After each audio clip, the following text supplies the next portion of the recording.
of the remaining material on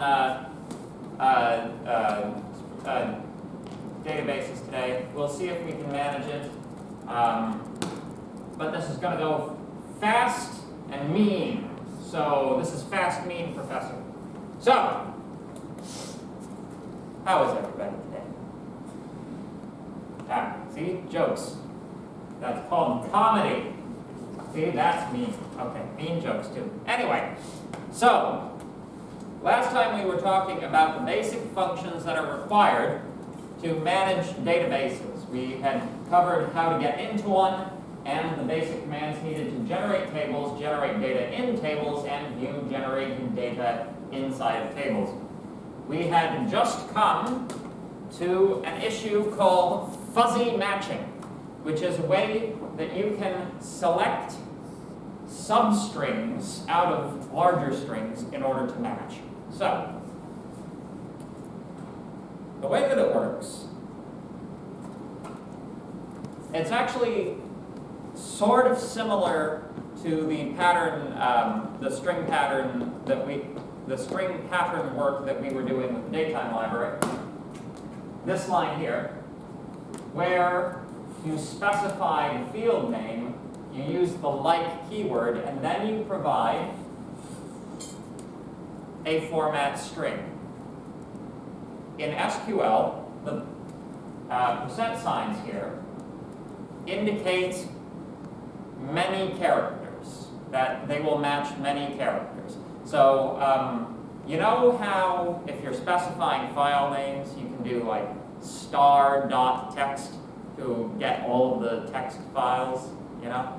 You guys know that? It's a similar idea. So wherever you put a percent sign, it'll say, I can match as many characters as I want here, but I'm still constrained to have comedy in there somewhere, right? So, for example, select title from movies where genre, like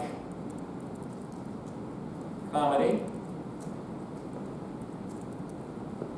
So, without the percent signs, you see the only thing that's selected is Life of Brian, which has only the comedy, it's the only thing. So in this, like, if you're not actually using the wildcard character, there's no difference between this and regular string matching, right? Provide a percent sign, we get Back to the Future and Life of Brian. So any of these which start with the word comedy, because you have comedy and then a wild card, right? Similarly, putting one in front gets you any of these where comedy is the last thing discussed. And if you provide both, then you are permitted to have extra characters on either side of the term comedy, in which case you match all three of these. Does that make sense? Good. You can also order your matches if you like. You can order by a particular field name, and then order it in either ascending or descending order. Quite simple, not too bad. So, yes, this is all stuff we know. Yes. So, you may be asking yourself, okay, sure, but how does this work with Python? I thought this was a Python class. So, as Python has modules to open and work with CSV files and JSON files and many other file formats, one of the other file formats that Python can work with is database files. In order to do so, it actually imports SQLite 3 itself. So what you are doing in Python here is you are providing an interface to the command prompt that I was showing you. So we're going to see objects in Python behave like the command prompt, right? We'll be able to enter commands into, and a Python object. That Python object will send the commands to a running instance of SQLite 3. It will behave exactly like the SQLite 3 instance that I've had open in terminal all this time, and its results will be sent back to the object which sent the requests. You can then read the results from that object using particular methods. Have I lost all of you? No? This good? This is like definitely the brightest 10% of the class in the room, right? Because you're still coming to class and it's almost over. So there we go. So anyway, the way that you connect to your database is you import the SQLite 3 library, SQLite3.connect, specify the file name. Very similar to the file open procedure. But note, we don't have to actually create a file name or a file handle here, right? All of that is handled in the back end by the SQLite 3 library, so you don't have to worry about it, right? At the end, however, you are still required to close it. And unlike regular file I/O, you don't get to do the fancy little thing of using a with clause to forget to have to do the file fh.close at the end. This is required. Cool? Good. So, in Python, the data types in SQL will be converted as follows. SQL's null type will be converted to Python's none type, right? Not like the string none, but an actual none type. Integer converts to int, real converts to float, text converts to string, and date also converts to string, despite the fact that we said it's stored as an integer in SQL. Cool? Good. This shouldn't be too bad, you know. It's like, okay, this is about as I would expect it to be. Generally speaking, you know software is designed well when it behaves how you expect it to. Just like if you're driving, the people around you who are driving well if they behave how you expect them to. So, like, nobody honks their horn at someone because they did something they expected them to do, right? Unless they have a very dim view of human nature. So, all SQL statements are passed as a string into the database object. A cursor is needed to iterate over the results of an SQL query. So, for cursor read command prompt, we create a cursor from the database object that was created. Where was it created? Right here. The results of the connect operation create an object which contains all of the methods and useful stuff about the file that you'll need in order to connect to the database.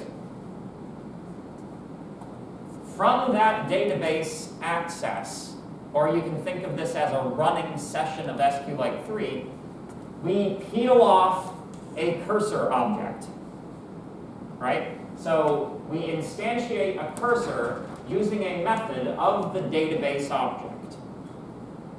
You guys still following me? Yeah? Wait in the back? Awesome. Okay. In order to send a command to the database, we call cursor.execute and provide the command as a string. These strings are SQL queries as we have studied them thus far. All right? Then, Once your query has been executed in the database, the results of that query are stored in the cursor object and may be retrieved from the cursor object by means of the fetch1 or fetchAll methods.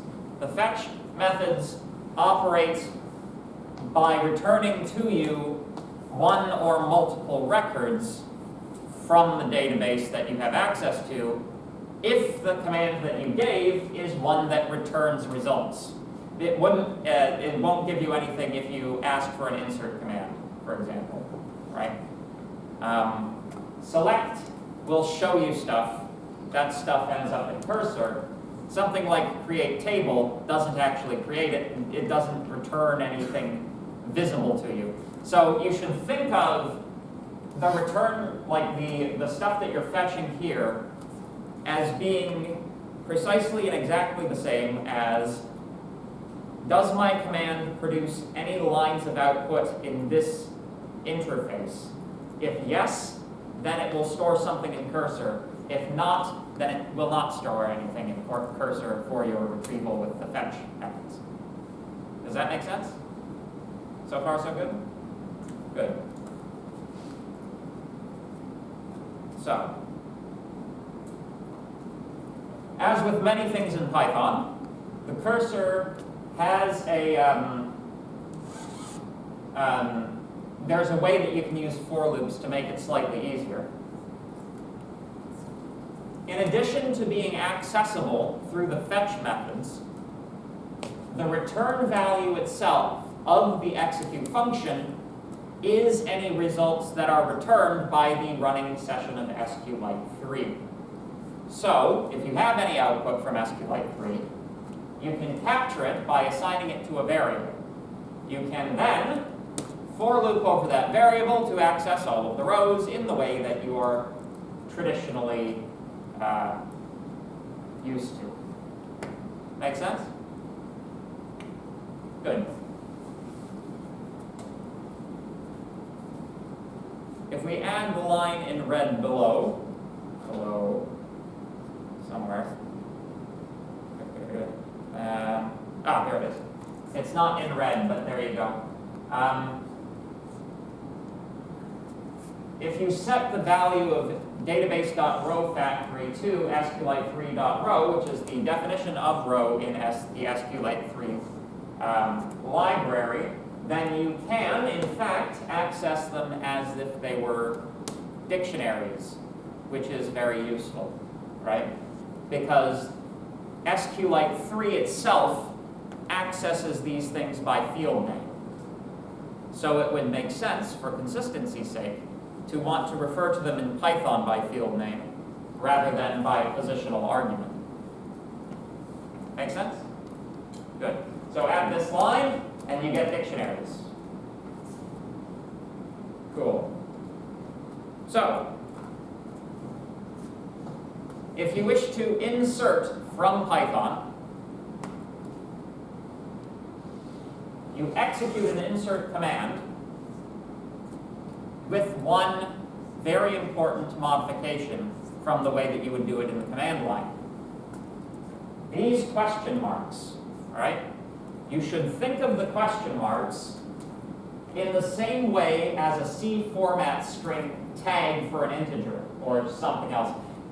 It's like that, but for any data type. It's like a poly-typed string format hole. The purpose of this is something that we're going to see when we get towards the later part of this lecture. It's a safe way of inserting data into this string. And you might be saying to yourself, a safe way of inserting data. Like, clearly, all that's going on here is we're constructing a string. How on earth could this possibly be unsafe? We'll see. But this is the accepted and proper form for insert operations in Python. So please remember it and use it, particularly if you're doing anything important. Subsequently, you have to commit the changes in the cursor to the database in order for them to be registered and saved. So that line is necessary as well if you're actually making modifications to the database. Does that make sense? Any questions? Yes? So it kind of acts as like indices where you commit like they talk to each other, like that counts to the first question. Yes, yeah, absolutely. So the particular way that these values map into these question marks is about, exactly the way that you would expect. M gets placed in the first one, T gets placed in the second one, G gets placed in the third one. Obviously, you don't need to use M, T, G, and R. These are specific to the question. First maps to first, second maps to second, in the same way, again, that if you had a format string in C and you were trying to insert multiple things into it, it goes positionally. Yeah? Good? Sehr gut? Good.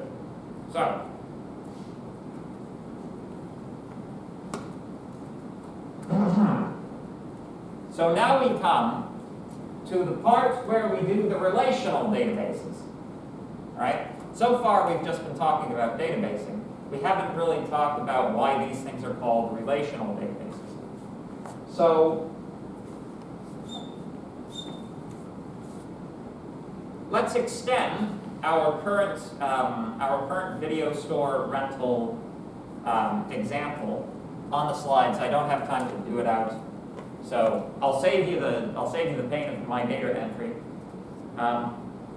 We want, remember at the beginning, we said we wanted not only a table containing the movies to rent, but a table containing the customers who rent the movies, and a table indicating which movie has been rented by which customer. Right? So, this would be a table of possible customers, customer ID, name, address, integer, text, right? And then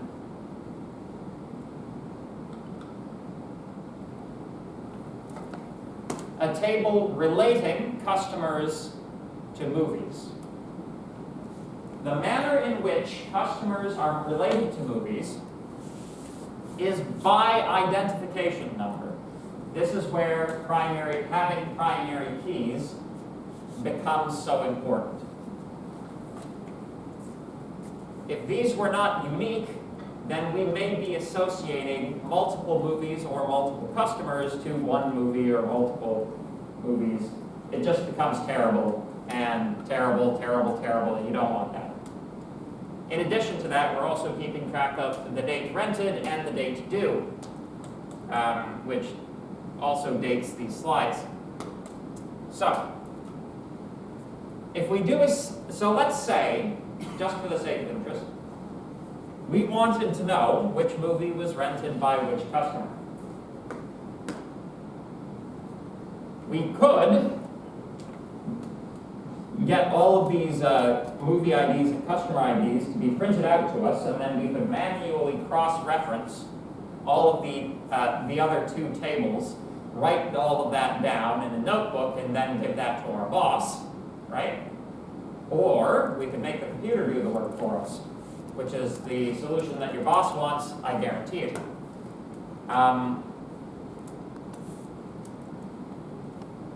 In SQL, we can select over multiple tables, and we can narrow the results by associations between the tables. So,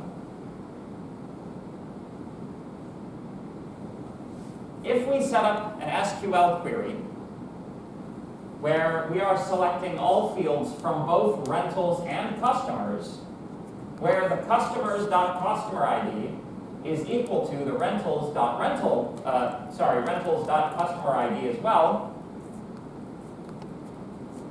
this is what happens, right?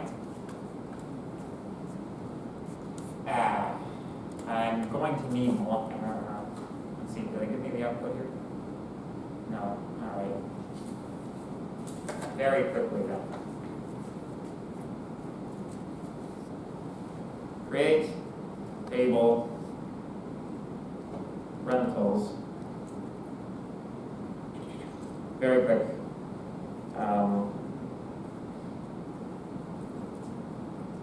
Movie ID integer and dummy X.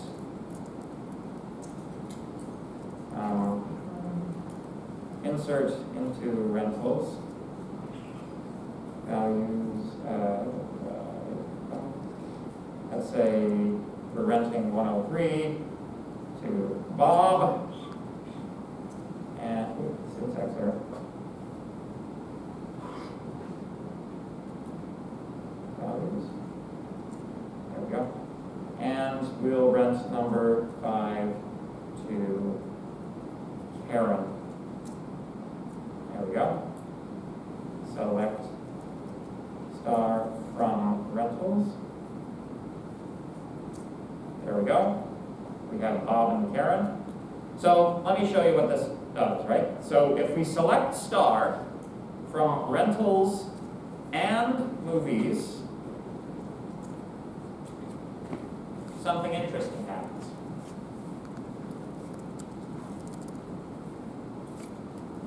In a multiplicative fashion, this returns every possible combination of entries from both tables in one line, right? So for each Bob, we have one movie listed. For each Karen, we also have each one of the movies listed, right? So it's kind of like a cross product kind of a situation.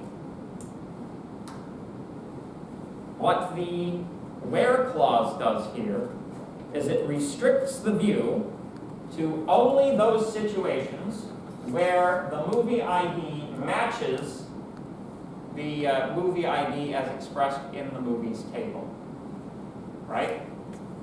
So it will exclude this one, that one, that one, that one, that one, that one, right, for Bob. So let's see how that works. Where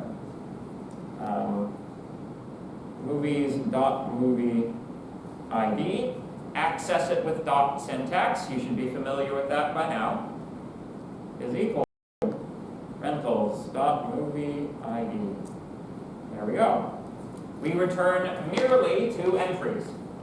Bob has rented Monsters Incorporated, and Karen has rented The Imitation Game. Make sense? If you want the output to look even more like something that you would want to show your boss, you restrict the fields, right? So let me say I just want to see rentals.dummy, whichever the dummy is that rented the movie, and movies.title. So Bob has Monsters Inc. and Karen has The Imitation Game. Now, this is kind of a silly example because it would be quite easy to cross-reference 2 of these. Imagine you had to do 200,000, right? Get the computer to do it for you, right? Any questions about that? No? Yeah, I mean, it's reasonably straightforward, right? Hopefully. Good.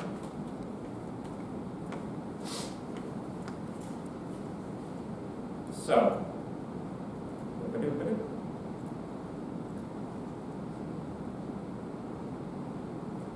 yeah. So, one note, this is known as a join or inner join operation. And this is the reason that relational databases are called relational databases. Another term for a relation in terms of formal mathematics, the discrete math that you'll study in 1DM3 if you go on to take it, is a mapping, right? So if you have 2 sets, a mapping tells you how to get from elements of set A into to some element of set B, right? So, you know, not to jump into too, you know, if we had, you know,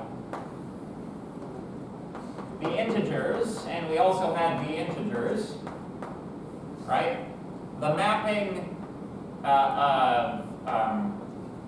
you know, x squared maps 1 to 1, 2 to 4, 3 to 9, etc., etc., right? The important thing about a mapping is that not every element of this set needs to be touched by the mapping, and neither is that true for this one. So, you know, for the numerical example, it kind of falls apart a little bit, but, you know, you'll study that more if you study formal logic. Am I right? Yeah. So, anyway. Good. So, quick fire round. We're going to do some other basic operations in SQL which don't require much explanation but are still very important to know, as well as some of their pitfalls. Let's say you make a mistake. You use the update function, or the update command. So you update, specify the table. You then specify what you're setting. So you say set this field name equal to this value. You can have a comma delimited or a comma separated list of these replacements. And most importantly, you specify where that change is to be made. If you fail to specify where the change is made, it will make this change to every entry, thus destroying your database. Now, you know, modern databases certainly will have some kind of undo function, but, you know, some of them don't, so be careful, all right? Because you never know how modern the equipment you're going to have to work with is. So, yes. We can delete from we can delete in its entirety one or more entries using the delete command. So, delete from, specify your table, and again, gate that with a where conditioning. Again, if you fail to provide a where clause for this command, it will simply delete everything. And again, if you happen to be working in a system that has no undo command, or checkpoint system, or anything similar, you might be in trouble. Good. Especially if a lot of change has happened since the last update, or a checkpoint, or something like that. So, drop table is the nuclear option. This deletes the entire table and everything in it in one fell swoop. Alright? All that's required is that you specify which table you wish to drop, and it just drops it. Any questions? Yeah.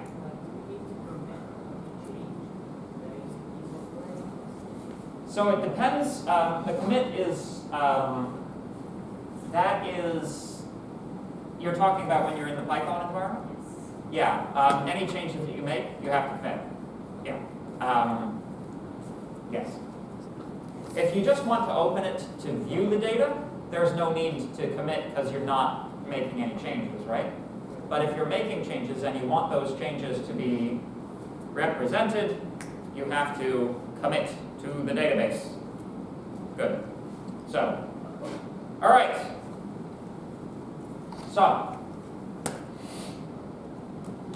So let's imagine a situation. We're going to, I'm going to teach you something kind of cool now about cybersecurity. So let's say we had a nice little program. We were prompting the user for something to query the database with. Let's say we wanted them to enter the rating that they'd like to search for in the movie database, right? One way that you can do that, have them return the input, splice that into the string, send that off to the database, and then print the result. Very simple, right? Never mind the fact that it's not using the question marks, like I said, is absolutely necessary when performing this type of operation. But that was like an insert command. This is a select command. I'm not even doing anything, man. What could possibly go wrong? We'll see. So, basically, if you do this, you have just made yourself vulnerable to hackers.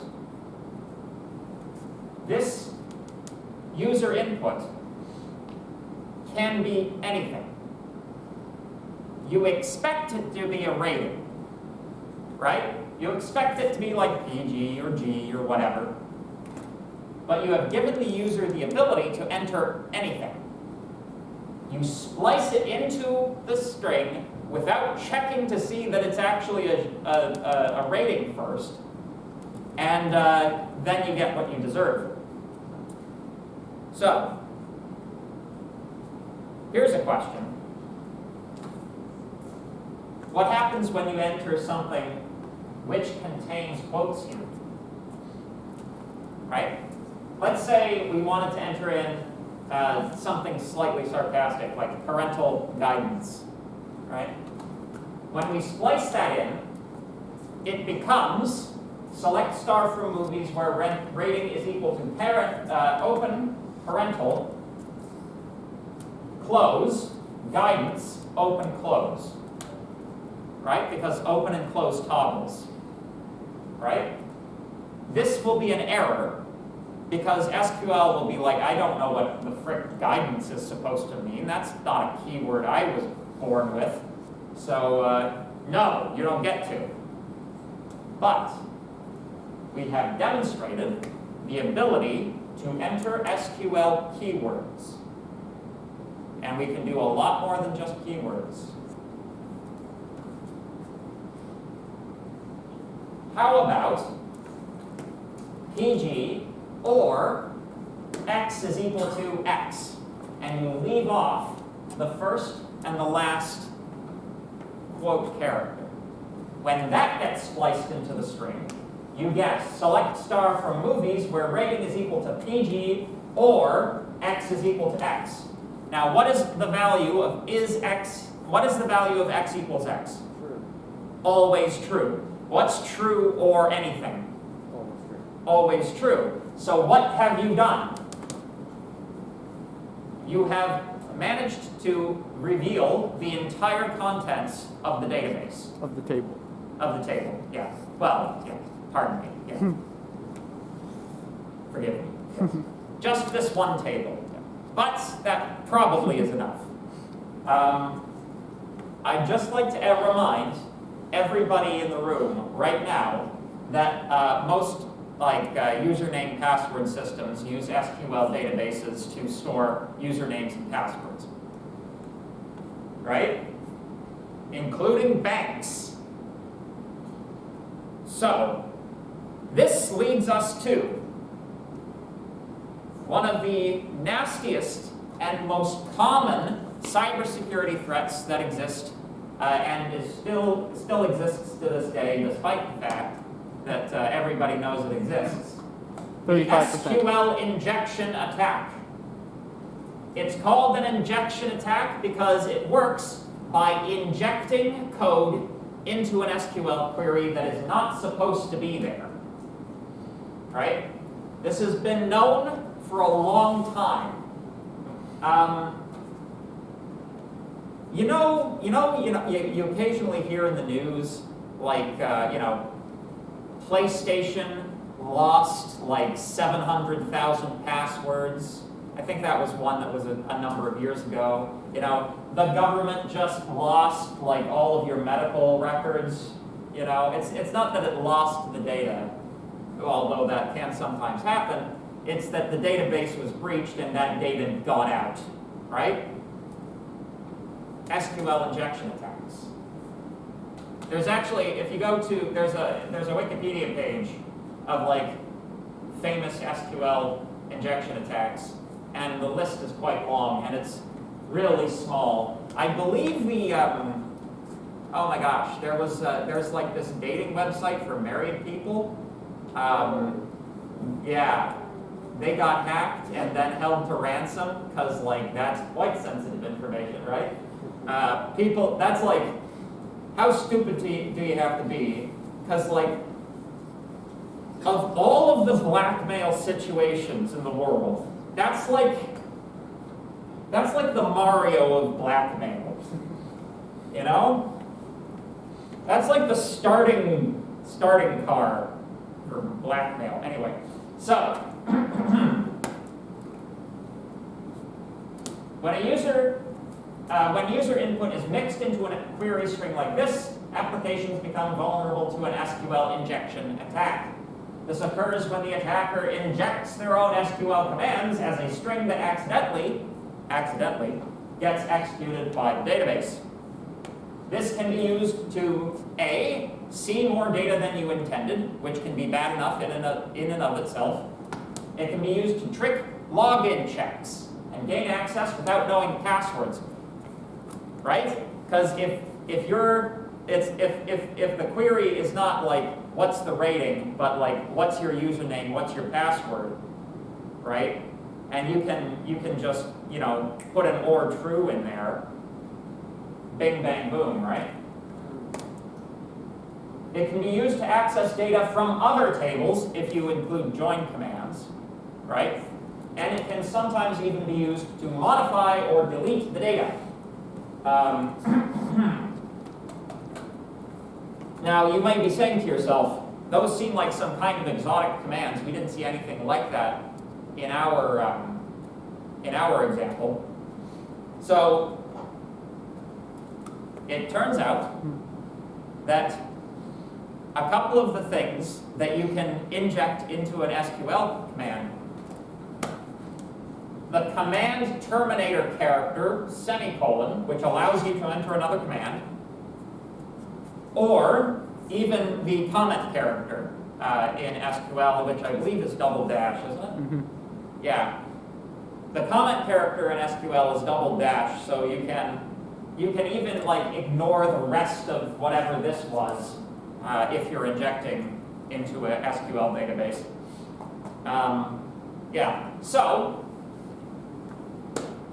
select star, this nasty piece of work, when put in here, becomes select star for movies where rating is equal to PG, deletes movies where X equals X, deletes the entire table, right? Highly destructive. Most of the time it's more useful to use data than just to destroy it, but you know, these types of systems will often have like a rollback feature so that, you know, just destroying the data isn't necessarily the most useful use of your evil. But anyway. Question? No? No? Question? Oh, yes. So the SQL injection happens at the input stage, like when somebody's entering the input? Yeah. So does that mean, like, for example, if someone's trying to hack a bank account, when you enter the password, that's where you do that SQL injection? It's a possible place that you can do that, yeah, if they're not checking for it. I'm just wondering. Yeah. Yeah. Oh, give me a rich text form, and I can rule the world. You know? Yeah. No. Like yeah, and yeah, just typey. They give you that box. You know they're taking that text and doing something with it. You know? Just hope to hell that they're checking for it. Like, obviously, any large institution should be employing cybersecurity experts to say, no, that's not how you design a login, right? And two-factor authentication and all this kind of stuff.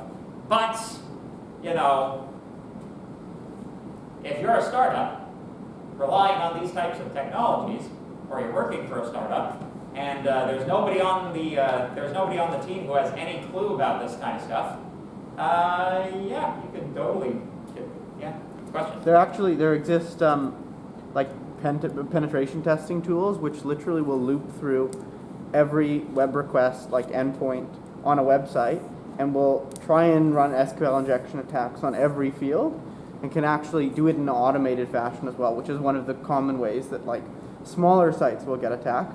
But it's also useful if you wanted to, let's say, check your own website and make sure that that is secure. Mm-hmm. That's cool. Comes with Kali. Yeah. Yeah. Yeah. Cool. You're knowledgeable, so if you have anything else to say, please jump in. Eh? Any other questions? Cool. So, you could even insert the nuclear option, drop table, if you want to. So, yeah. So that's an SQL injection attack. There's, of course, yes. the classic XKCD cartoon. Mm-hmm. Hi, this is your son's school. We're having some computer trouble. Oh dear, did he break something? In a way. Did you really name your son Robert Drop Table Students? Oh yes, little Bobby Tables we call him. Well, we've lost this year's student records. I hope you're happy. And I hope you've learned to sanitize your database inputs. Boom. Incidentally, is this the first any of you are seeing of XKCD? Okay, a few of you from like outside of the, yeah. They're funny. I'm a little disappointed though, because I heard that in the engineering communications course, which is like a third-year course on writing that nobody likes, apparently there's a rule that a slideshow presentation may contain no more than 2 comics, and they are only allowed to be XKCD or Dilbert. And I must say that I am disappointed. As soon as I heard that, I was like working on my 3MI3, comp sci with 3MI3 slides at the time, and I friggin' packed that thing with memes. I was like, no way, man. That's not how it rolls in this class. So yeah. Anyway, so many large-scale breaches are due to SQL injection attacks. As I stated previously, Yahoo has lost in 2012 nearly 500,000 login credentials. Yep. Many more types of that type of attack. It's a big problem, and you know, whenever a company shits the bed sufficiently badly that the news gets involved, it's probably one of these. So how to avoid? Well, I already said it. If you use the question mark here, the SQLite library and other similar libraries will have similar features. Before it puts it in, it checks to make sure it's not malicious code.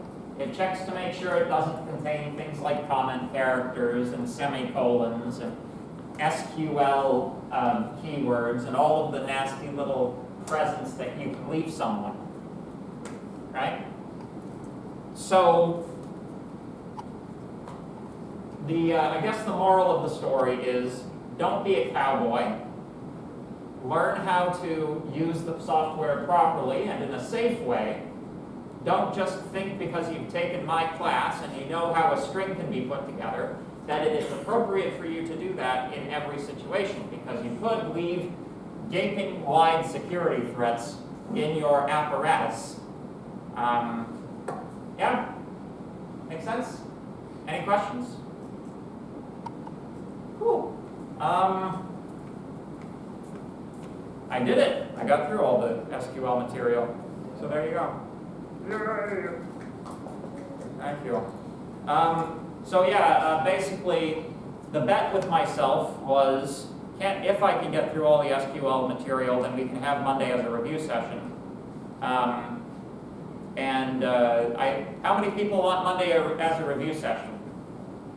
How many people would prefer Monday as the machine learning stuff? I mean, again, this is in no way a democracy. However, as a just and benevolent dictator, it is inside of my prerogative to occasionally consult the will of the people.